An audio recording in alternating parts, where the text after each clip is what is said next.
Hi, Madeleine weer hier by julle. Welkom terug by Slaapstories vir Grootmense. Jou weeklikse potgooi van Afrikaanse stories wat jou saans sus tot in droomland. Jy kan by ons weekliks inskakel op jou gunsteling potgooi vir 'n storie na soete drome. Kyk uit vir die skakels onder in die potgooi inligting. Ons wil vreeslik graag elke week vir julle 'n storie vertel, so asseblief gooi so 'n geldjie daar in ons donasieblokkie. Borge en skrywers, julle is ook baie welkom hier by ons. Stuur dit vir ons aan slaapstoriesvirgrootmense@gmail.com. As jy op YouTube luister, like, comment en subscribe. En onthou, die Patreon link is op Facebook en onder aan die potgooi inligting as jy nog meer wil hê. Kom nou mensies, word 'n droomwandelaar vir net $1 'n maand en kry 'n shout-out, 2 eksklusiewe episodes elke maand, vroeg toegang tot alle nuwe episodes en ou en nuwe episodes advertensievry. Vir minder as die prys van 'n brood kan jy so lekker luister. En daar is meer as 100 ou episodes advertensievry net vir julle genot. Mensies, dit reën en reën en reën. Dis nat en modderig. Die dak lek, daar is containers vol water onder die gate. Mens gly op die nat vloere toilet toe. Dis net koud en dit reën nog steeds. Maar die plante is groen en glimlag. Die riviere se gemors was skoon. Ongelukkig see toe, maar nou ja, ons sal die strande skoonmaak, soos altyd. Maar alles is nou weer mooi skoon en helder en gelukkig. Groen is die land van Natal. Hulle beloof darm 'n week van sonskyn, so ek gaan weer wasgoed was en nie my lewe waag as ek wil gaan piepie nie. Julle moet lekker luister vanaand. Vanaand lees ons Die Bruin Hand uit Round the Fire Stories deur Arthur Conan Doyle. Almal weet dat Sir Dominic Holden, die beroemde Indiese chirurg, my sy erfgenaam gemaak het en dat sy dood my in 'n uur van 'n hardwerkende en armoedige mediese man na 'n welgestelde grondeienaar verander het. Baie weet ook dat daar ten minste 5 mense tussen die erfenis en my was en dat Sir Dominic se keuse heeltemal arbitrair en fantasties voorgekom het. Ek kan hulle egter verseker dat hulle heeltemal verkeerd is en dat, alhoewel ek Sir Dominic slegs in die laaste jare van sy lewe geken het, daar nogtans baie werklike redes was waarom hy sy welwillendheid teenoor my sou toon. Trouwens, al sê ek dit myself, niemand het ooit meer vir 'n ander gedoen as wat ek vir my Indiese oom gedoen het nie. Ek kan nie verwag dat die verhaal geglo sal word nie, maar dit is so buitengewoon dat ek sou voel dat dit 'n pligsversuim is as ek dit nie op rekord stel nie. So hier is dit, en jou geloof of ongeloof is jou eie saak. Sir Dominic Holden, CBKCSI, en ek weet nie wat nog alles nie, was die mees vooraanstaande Indiese chirurg van sy tyd. Oorspronklik in die leer, het hy hom later in siviele praktyk in Bombay gevestig en elke deel van Indië as konsultant besoek. Sy naam word nie beste onthou in verband met die Oosterse hospitaal, wat hy gestig en ondersteun het. Die tyd het egter aangebreek toe sy eysterkonstitusie tekens begin toon het van 'n lang druk waaraan hy dit onderwerp het, en sy mede-praktisyns, wat miskien nie heeltemal onpartydig oor die punt was nie, was eenparig in hulle aanbeveling dat hy na Engeland terugkeer. Hy het so lank as wat hy kon volgehou, maar uiteindelik het hy senuwee-simptome van 'n baie uitgesproke aard ontwikkel, en so het hy as 'n gebroke man teruggekom na sy geboortestreek Wiltshire. Hy het 'n aansienlike landgoed gekoop met 'n antieke herehuis op die rand van Salisbury Plain, en sy ou dag gewy aan die studie van vergelykende patologie, wat sy hele lewe lank sy geleerde stokperdjie was, en waarin hy 'n vooraanstaande autoriteit was. Ons van die familie was, soos verwag kan word, baie opgewonde deur die nuus van die terugkeer van hierdie ryk en kinderlose oom na Engeland. Van sy kant, alhoewel geensins oorvloedig in sy gasvryheid nie, het hy 'n mate van pligsbesef teenoor sy familie getoon, en elkeen van ons het op sy beurt 'n uitnodiging ontvang om hom te besoek. Uit die verslae van my neefs en niggies het dit geblyk 'n droewige besigheid te wees, en dit was met gemengde gevoelens dat ek uiteindelik my eie oproep ontvang het om by Rowdenhurst te verskyn. My vrou was so noukeurig uitgesluit in die uitnodiging, dat my eerste impuls was om dit te weier, maar die belange van die kinders moes in ag geneem word. En so, met haar toestemming, het ek op Oktobermiddag vertrek op my besoek na Wiltshire, met min gedagte aan wat daardie besoek sou behels. My oom se landgoed was geleë waar die bewerkte grond van die vlaktes begin opstyg, na die geronde kruitrandjies wat kenmerkend van die streek is. Terwyl ek van Dintonstasie gery het in die kwynende lig van daardie herfsdag, was ek beïndruk deur die vreemde aard van die landskap. Die paar verspreide huisies van die plaaswerkers was so nietig langs die reuse oorblyfsels van prehistoriese lewe, dat die hede 'n droom voorgekom het en die verlede die opdringerige en meesterlike werklikheid. Die pad het deur die valleie geslingel, gevorm deur 'n opeenvolging van grasheuwels, en die kruin van elkeen was uitgesny en gevorm in die mees uitgewerkte verdedigingswerke, sommige rond en ander vierkantig, maar almal op 'n skaal wat die winde en reëns van die eeue getrotseer het. Sommige noem hulle Romeinse en ander Brits, maar hulle ware oorsprong en die rede waarom hierdie spesifieke strook land so deurvleg is met verdedigingswerke, is nooit finaal duidelik gemaak nie. Hier en daar op die lang, gladde, olyfgekleurde hellings was daar klein geronde grafheuwels of tumuli. Daaronder lê die veraste oorblyfsels van die ras wat so diep in die heuwels gesny het. Maar hulle grafte vertel ons niks behalwe dat 'n kruik vol stof die man verteenwoordig wat eens onder die son gewerk het. Dit was deur hierdie vreemde landskap dat ek my oom se woning, Rowdenhurst, genader het, en die huis was, soos ek ontdek het, in ooreenstemming met sy omgewing. 2 gebreekte en weer verweerde pilare, elk bekroon deur 'n geskende heraldiese embleem, het die ingang na 'n verwaarloosde oprit gevorm. 'n Koue wind het deur die elmbome gefluit wat dit uitgevoer het, en die lug was vol drywende blare. Aan die verre eind onder die somber boog van bome het 'n enkele geel lamp standvastig gebrand. In die dowwe halflig van die naderende nag het ek 'n lang, lae gebou gesien, wat met 2 onreëlmatige vlerke uitgestrek het, met diep dakrande, 'n skuinsdak en mure wat kruis en dwars met houtbalke deurkruis was, in die styl van die Tudors. Die vrolike lig van 'n vuur het geflikker in die breë tralievensters aan die linkerkant van die lae portaaldeur, en dit, soos dit geblyk het, was my oom se studeerkamer, want dit was waarheen ek deur sy dienaar gelei is om my gasheer te ontmoet. Hy was oor sy vuur gebuk, van die vochtige kilheid van 'n Engelse herfs het hom laat ril. Sy lamp was onverlig, en ek het slegs die rooi gloed van die kole gesien, wat op 'n reusagtige, ruwe gesig geskyn het, met 'n rooi indiaan neus en wang, en diep groewe en nate van oog tot ken, die onheilspellende merke van verborge vulkaniese vure. Hy het by my binnekoms opgespring met iets van 'n ou wêreldse hoflikheid en my hartlik by Rowdenhurst verwelkom. Terselfdertyd was ek bewus toe die lamp ingebring is, dat dit 'n baie kritiese paar ligblou oë was, wat van agter die verkreukelde vlees na my gekyk het. Onder woeste wenkbroue soos vir kenners onder 'n bos, en dat hierdie vreemde oom van my noukeurig my karakter gelees het, met al die gemak van 'n geoefende waarnemer en 'n ervare man van die wêreld. Van my kant af het ek na hom gekyk en weer gekyk, want ek het nog nooit 'n man gesien wie se voorkoms meer geskik was om aandag te trek nie. Sy figuur was die raamwerk van 'n reus, maar hy het weggekrimp. Sy jas het op 'n skokkende wyse reguit afgehang van 'n paar breë en benige skouers. Al sy ledemate was reusagtig en tog uitgeteer, en ek kon my blik nie van sy knoetsige polse en lang knoestige hande wegneem nie. Maar sy oë, daardie loerende ligblou oë, hulle was die mees opvallende van al sy enaardighede. Dit was nie slegs hul kleur nie, en dit was ook nie die hinderlaag van hare waarin hulle verskuil was nie, maar dit was die uitdrukking wat ek daarin gelees het. Want die voorkoms en houding van die man was meesterlik, en 'n mens het 'n sekere ooreenstemmende arrogansie in sy oë verwag. Maar in plaas daarvan het ek die blik gelees wat van 'n bedwonge en verpletterde gees vertel.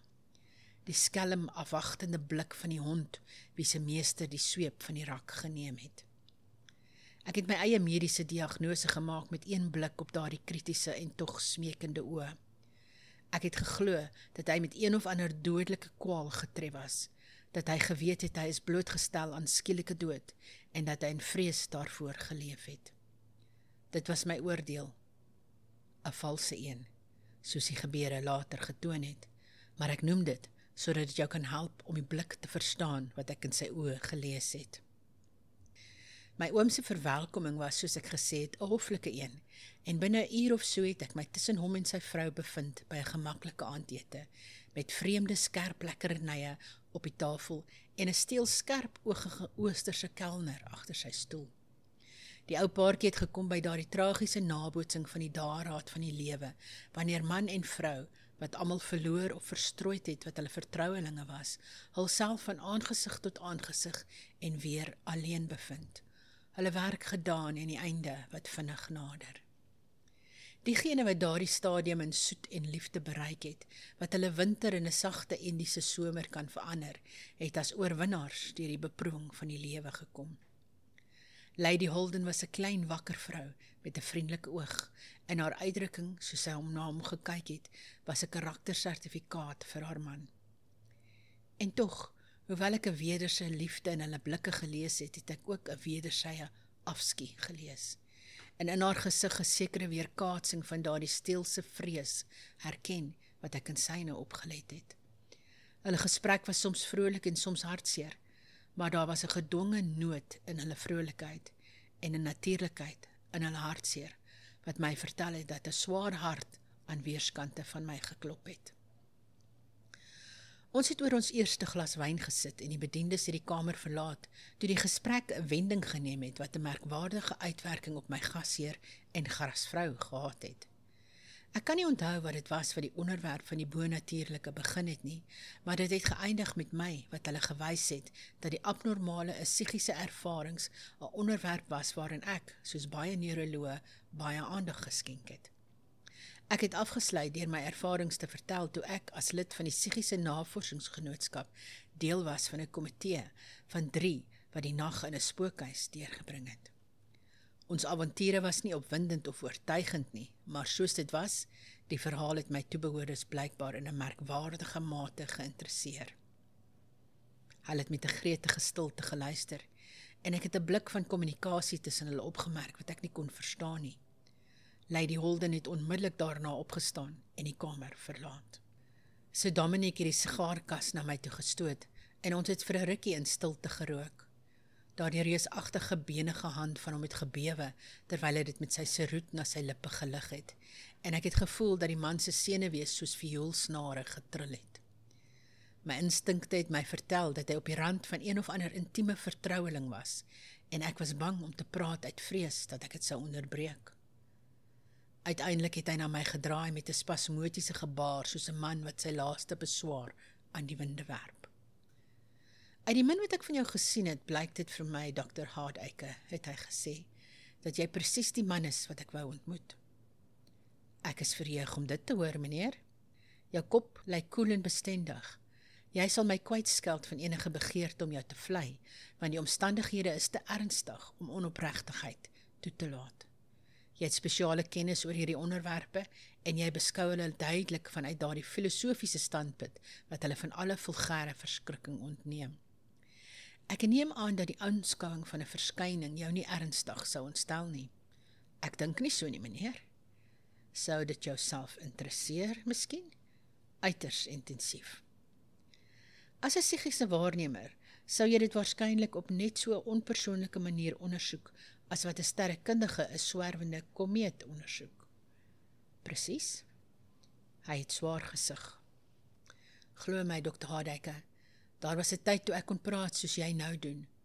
My senuwees was 'n spreekwoord in Indië. Selfs die opstand het dit nie vir 'n oomblik geskit nie. En tog sien jy waartoe ek gereduseer is. Die mees vreesagtige man. Miskien in hierdie hele graafskap Wiltshire. Moenie te moedig oor hierdie onderwerp praat nie, of jy mag vind dat jy aan net so 'n langdurige toets onderwerp word soos ek. 'n Toets wat net in die gestig of die graf kan eindig. Ek het geduldig gewag totdat hy die goed sou vind om verder te gaan met sy vertroue. Sy inleiding het, ek hoef dit nie te sê nie, my met belangstelling en verwagting gevul. Vir 'n paar jaar, Dr. Haduyke, het hy voortgegaan, is my lewe en die van my vrou ellendig gemaak deur 'n oorsaak wat so grotesk is, dat dit aan 'n belaglike grens. En tog het vertroudheid dit nooit makliker gemaak om te verdra nie. Inteendeel, soos die tyd verbygaan, word my senuwees meer verslyt en verbrokke deur die konstante wrywing. As jy geen fisiese vrese het nie, Dr. Haduyke, sou ek jou opinie oor hierdie verskynsel wat ons so pla, baie hoog op prys stel. Vir wat dit werd is my opinie geheel tot jou beskikking. Mag ek vra na die aard van die verskynsel? Ek dink dat jou ervarings 'n hoër bewyswaarde sal hê, as jy nie vooraf vertel word wat jy kan verwag om te kom nie. Jy is self bewus van die beswere van onbewuste serebrasie en subjektiewe indrukke, waarmee 'n wetenskaplike skeptikus 'n twyfel op jou verklaring kan werp. Dit sou goed wees om vooraf daarteen te waak. Wat moet ek dan doen? Ek sal jou vertel. Sal jy omgee om my hierdie kant toe te volg? Hy het my uit die eetkamer gelei en af langs 'n lang gang, totdat ons by die eindpunt deurgekom het. Binne was daar 'n groot kaal kamer, ingerig as 'n laboratorium, met talle wetenskaplike instrumente en bottels. 'n Rak het langs een kant geloop, waarop daar 'n lang ry glasflesse gestaan het, wat patologiese en anatomiese monsters bevat het. Jy sien dat ek nog steeds met sommige van my ou studies Peter, het sy Dominic gesê. Hierdie flesse is die oorblyfsels van wat eens 'n uitstekende versameling was, maar ongelukkig het ek die grootste deel daarvan verloor, toe my huis in Mumbai in 92 afgebrand het. Dit was 'n baie ongelukkige voorval vir my, op meer as een manier. Ek het voorbeelde van baie seldsame toestande gehad, en my miltversameling was waarskynlik uniek. Hierdie is die oorlewendes.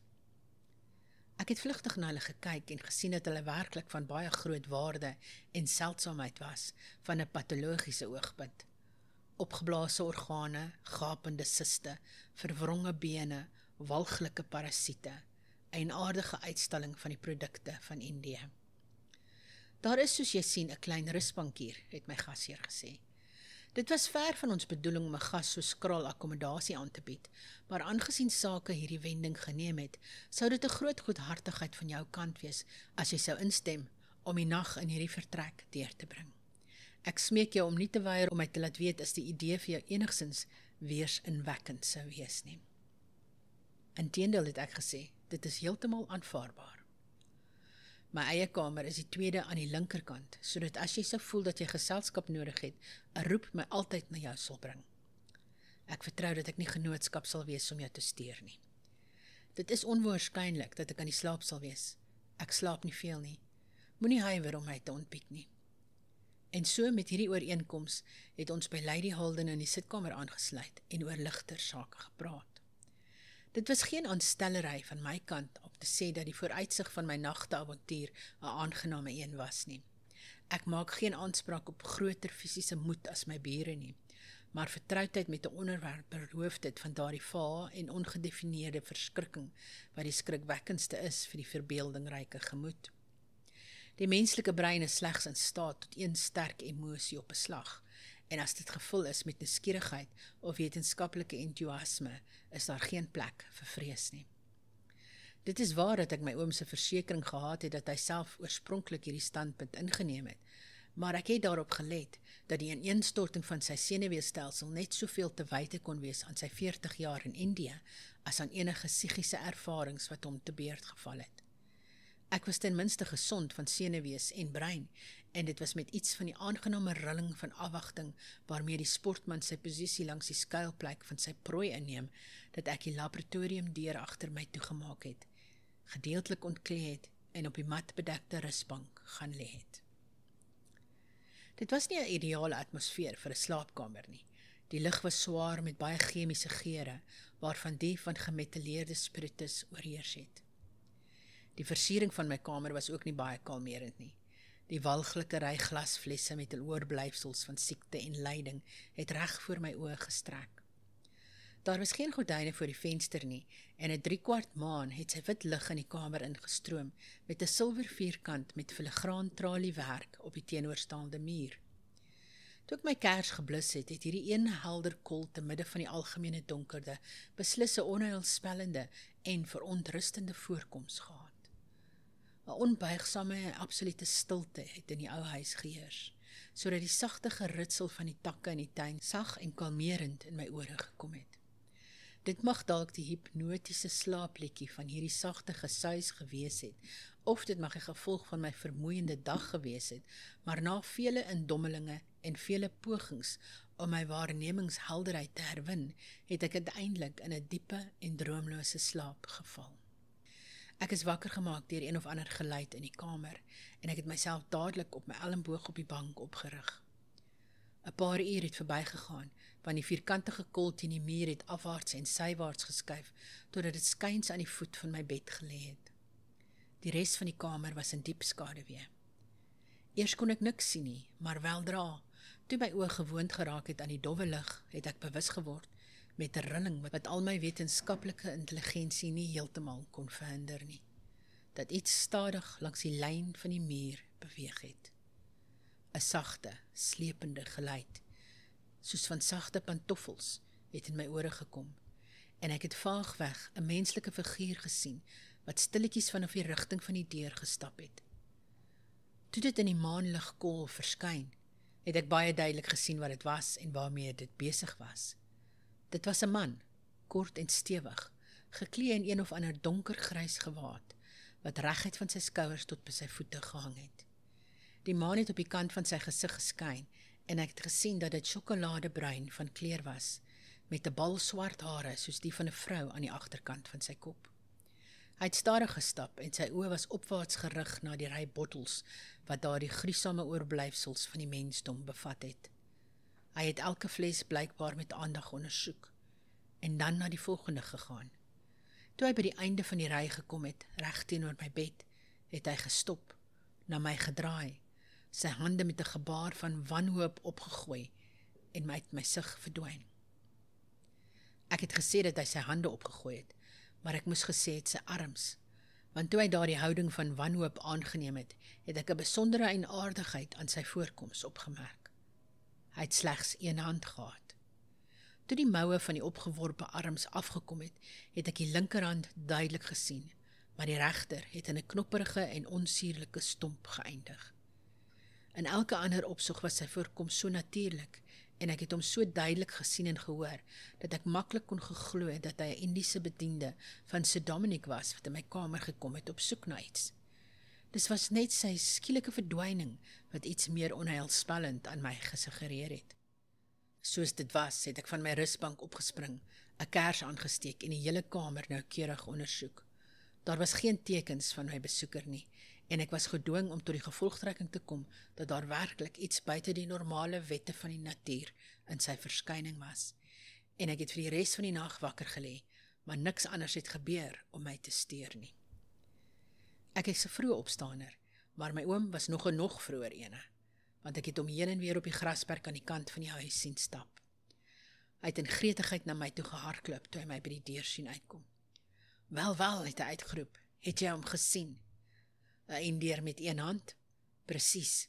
Ja, ek het hom gesien, en ek het hom alles vertel wat gebeur het.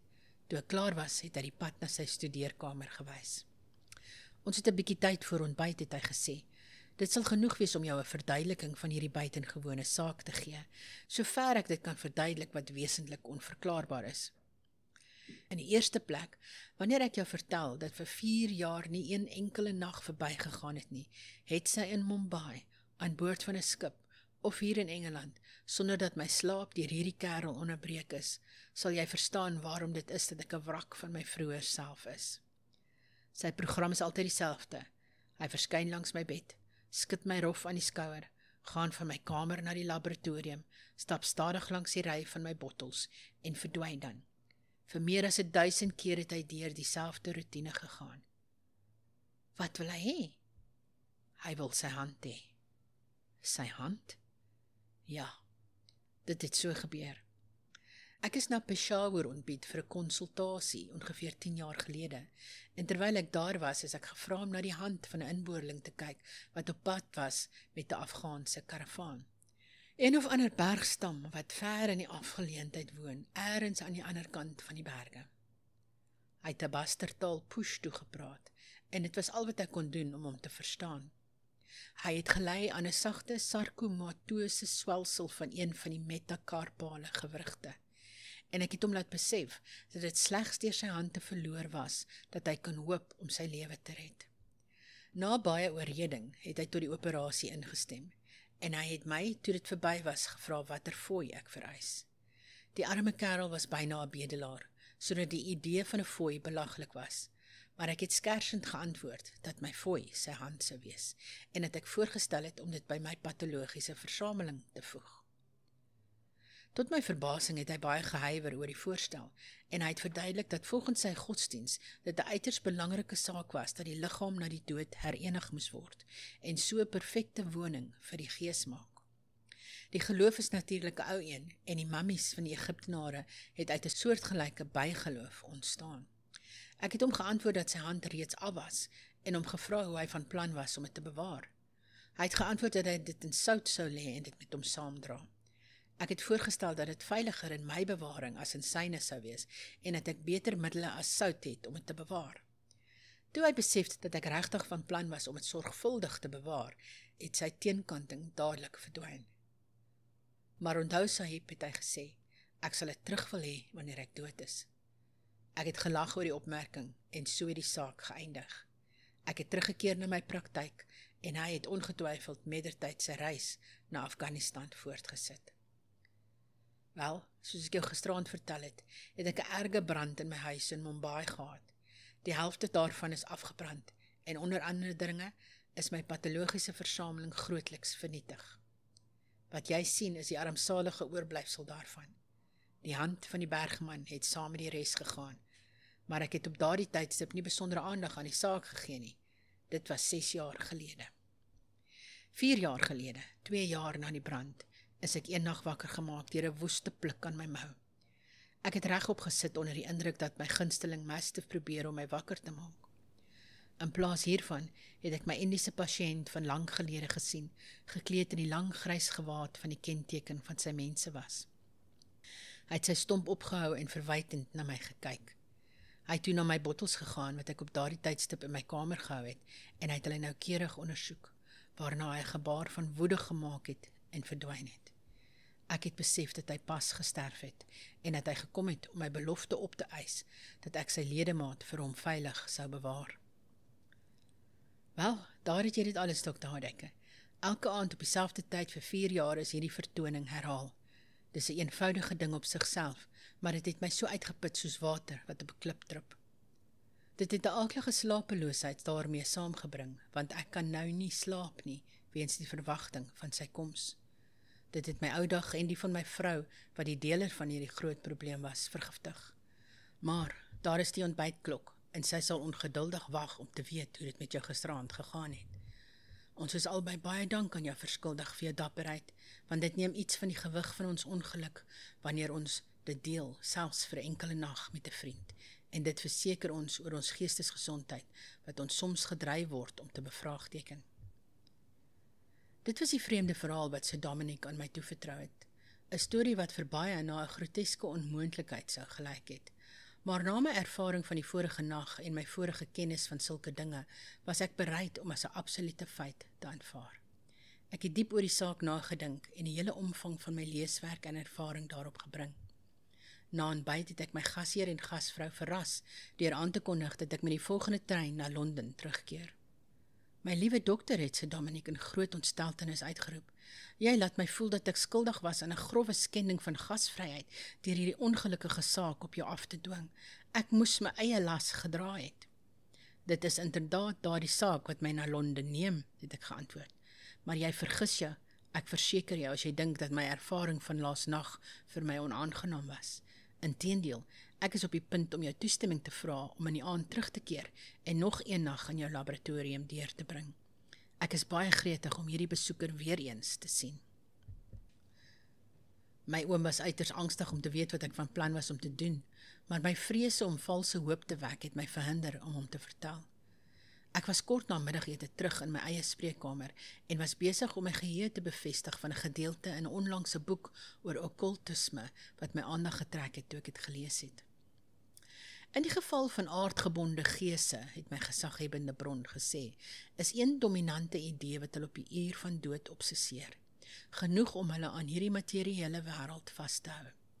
Hulle is die ampefeers van hierdie lewe en van die volgende, in staat om van die een na die ander te gaan soos die skilpad van land na water gaan.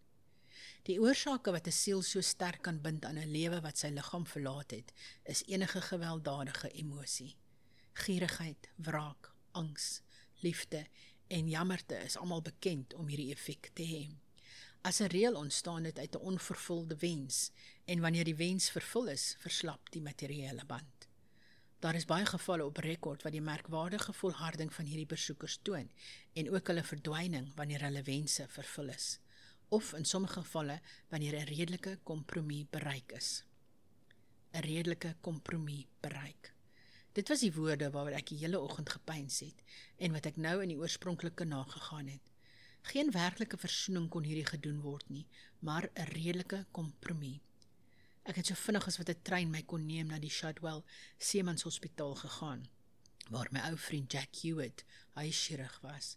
Sonder om die situasie te verduidelik het ek hom presies laat verstaan wat dit was wat ek wou hê. 'n Breinman se hand, het hy in verbasing gesê. Waarvoor in die wêreld wil jy dit hê? Moenie bekommer nie, ek sal jou eendag vertel. Ek weet dat jou sale vol Indiërs is. Ek sou so dink, maar 'n hand? Hy het 'n bietjie nagedink en toe 'n klokkie gelei. Travers, het hy aan 'n studentverpleegster gesê. Wat het geword van die hande van die laskaar wat ons gister afgesit het? Ek bedoel die kerel van die Oos-Indiese dok wat in die stoomwa as vasgevang is. Hulle is in die lijkskouingkamer, meneer. Pak net een van hulle in antiseptiese middels en gee dit vir Dr. Hardacre. En so het ek myself voor aandete terug by Rodenhurst gevind, met hierdie vreemde uitkoms van my dag in die stad. Ek het steeds niks aan Sir Dominic gesê nie, maar ek het daardie nag in die laboratorium geslaap, en ek het die man se hand in een van die glasflesse aan die end van my rusbank geplaas. So geïnteresseerd was ek in die uitslag van my eksperiment, dat slaap buite die kwessie was. Ek het met 'n bedekte lamp langs my gesit en geduldig vir my besoeker gewag. Hierdie keer het ek hom duidelik van die begin af gesien.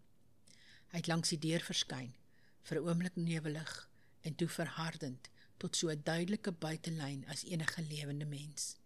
Die pantoffels onder sy grys kleed was rooi en sonder hakke, wat verklaar het vir die lae slepende geluid wat hy gemaak het terwyl hy geloop het. Soos die vorige nag het hy stadig langs die rybottels beweeg, totdat hy voor die een wat die hand bevat het stilgestaan het. Hy het daarna uitgereik, sy hele figuur trillend van verwagting, dit afgehaal, gretig ondersoek, en toe, met 'n gesig wat verwronge was van woede en teleurstelling, het hy dit op die vloer geslinger. Daar was 'n slag wat deur die huis weer klink het, en toe ek opkyk, het die vermingde Indiër verdwyn. 'n Oomblik later het my deur oopgevlieg en Sir Dominic het ingestorm. "Is jy nie beseer nie?" het hy uitgeroep. "Nee, maar diep teleurgesteld." Hy het met verbasing na die glassplinters en die bruin hand wat op die vloer gelê het gekyk. "Wat is dit?" Ek het hom my idee en die jammerlike gevolg daarvan vertel. Hy het aandagtig geluister, maar sy kop geskud. "Dit was goed uitgedink," het hy gesê, "maar ek vrees dat daar is nie so 'n maklike einde aan my lyding nie. Maar een ding dring ek nou op aan. Dit is dat jy nooit weer onder enige voorwendsel hierdie kamer sal beset nie. My vrese dat iets met jou kon gebeur het toe ek daardie slag gehoor het, was die akietste van al die angste wat ek deurgemaak het. Ek sal myself nie aan 'n herhaling daarvan blootstel nie." Hy het my egter toegelaat om die res van daardie nag daar te spandeer, en ek het daar gelê en gewroeg oor die probleem en my eie mislukking betreur. Met die eerste lig van die môre was daar die laskaar se hand wat steeds op die vloer lê om my aan my fiasco te herinner. Ek het daar gelê en daarna gekyk, en terwyl ek gelê het, het skielik 'n idee soos 'n koel deur my kop gevlieg en my trillend van opwinding van my rusbank laat opkom. Ek het die grimmige oorblyfsel opgetel van waar dit geval het. Ja, dit was inderdaad so. Die hand was die linkerhand van die laskaar. Met die eerste trein was ek op pad na die stad en het dadelik na die Seemanshospitaal gehaas. Ek het onthou dat beide hande van die laskaar geamputeer was, maar ek was vreesbevange dat die kosbare orgaan waarna ek op soek was, reeds in die krematorium vernietig sou wees. My spanning was gou beëindig. Dit was nog steeds in die lijkskouingkamer. So het ek in die aand na Rodenhorst teruggekeer met my missie voltooi en die materiaal vir 'n vars eksperiment. Maar Sir Dominic wou nie hoor dat ek weer die laboratorium beset nie. Vir al my smeking het hy 'n dowwe oor gedraai. Dit het sy sin vir gasvryheid aanstoot gegee en hy kon dit nie langer toelaat nie. Ek het die hand gelaat soos ek dit die vorige nag met sy maat gedoen het en ek het 'n gemaklike slaapkamer in 'n ander deel van die huis beset, op 'n afstand van die toneel van my avonture. Maar ten spyte daarvan was my slaap nie bestem om onderbroke te wees nie. In die middel van die nag het my gasheer in my kamer ingebars, 'n lamp in sy hand. Sy reuse skraal figuur was in 'n los kamerjas gehul en sy hele voorkoms sou sekerlik vir 'n swak senuweemens meer skrikwekkend gelyk het as die van die Indiër van die vorige nag. Maar dit was nie so seer sy binnekoms as sy uitdrukking wat my verstom het nie. Hy het skielik minstens 20 jaar jonger geword. Sy oë het geskitter, sy gelaatstrekke was stralend en hy het een hand oor sy kop geswaai. Ek het verbaas regop gesit, slaperig na hierdie buitengewone besoeker, starend, maar sy woorde het gou die slaap uit my oë verdryf. Ons het dit reg gekry, ons het geslaag, het hy uitgeroep. My liewe Hyde Eike, hoe kan ek jou ooit in hierdie wêreld terugbetaal? Jy bedoel nie dat dit alles reg is nie? Inderdaad. Ek was seker dat jy nie sou omgee om wakker gemaak te word om sulke geseënde nuus te hoor nie. Omgee? Ek sou inderdaad nie so dink nie. Maar is jy regtig seker? Ek het geen twyfel hoegenaamd oor die punt nie. Ek is jou so skuldverskuldig, my liewe neef, soos ek nog nooit tevore aan 'n man verskuldig was nie, en nooit verwag het om te wees nie. Wat kan ek moontlik vir jou doen, wat in verhouding is? Die voorsienigheid moes jou gestuur het om my te red. Jy het beide my rede en my lewe gered, want nog 6 maande hiervan sou my of in 'n sel of in 'n kus gesien het, en my vrou. Dit was haar voor my oë aan die uitput. Nooit kon ek geglo dat enige menslike wese hierdie las van my kon aflig nie. Hy het my hand gegryp en dit in sy bene gegreep gewring. Dit was net 'n eksperiment, 'n wanhopige kans, maar ek is uit my hart verheug dat dit geslaag het. Maar hoe weet jy dat alles reg is? Het jy iets gesien? Hy het aan die voet van my bed gaan sit. Ek het genoeg gesien, het hy gesê. Dit bevredig my dat ek nie meer geplaas sal word nie. Wat gebeur het, word maklik vertel. Jy weet dat op 'n sekere uur kom hierdie wese altyd na my toe. Vandag het hy op die gewone tyd aangekom en my met self meer geweld as wat sy gewoonte is wakker gemaak. Ek kon net vermoed dat sy teleurstelling van gisteraand die bitterheid van sy woede teen my verhoog het. Hy het kwaai na my gekyk en toe op sy gewone ronde gegaan. Maar binne 'n paar minute het ek hom vir die eerste keer sedert hierdie vervolging begin het, na my kamer sien terugkeer. Hy het geglimlag. Ek het die glinstering van sy wit tande deur die dowwe lig gesien. Hy het voor my gestaan aan die voet van my bed en 3 keer het hy die lae oosterse salaam gemaak wat hulle plegtige afskeid is.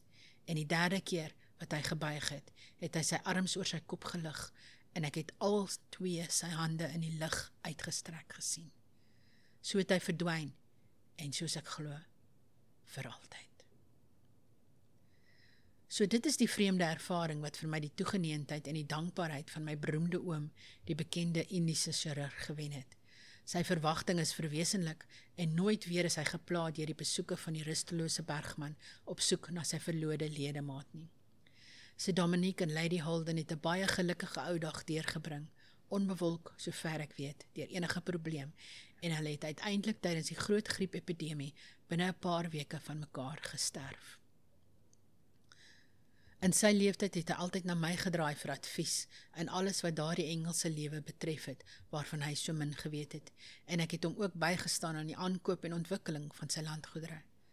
Dit was dus geen groot verrassing vir my nie, dat ek myself uiteindelik bevorder gevind het oor die hoofde van 5 verergde neefs, en in 'n enkele dag verander het van 'n hardwerkende platlandse dokter in die hoof van 'n belangrike Wiltshire familie. Ek het ten minste rede om die nagedagtenis van die man met die breinhand te seën, en die dag toe ek gelukkig genoeg was om Rodenhorst van sy onwelkome teenwoordigheid te verlos. Lekker slaap.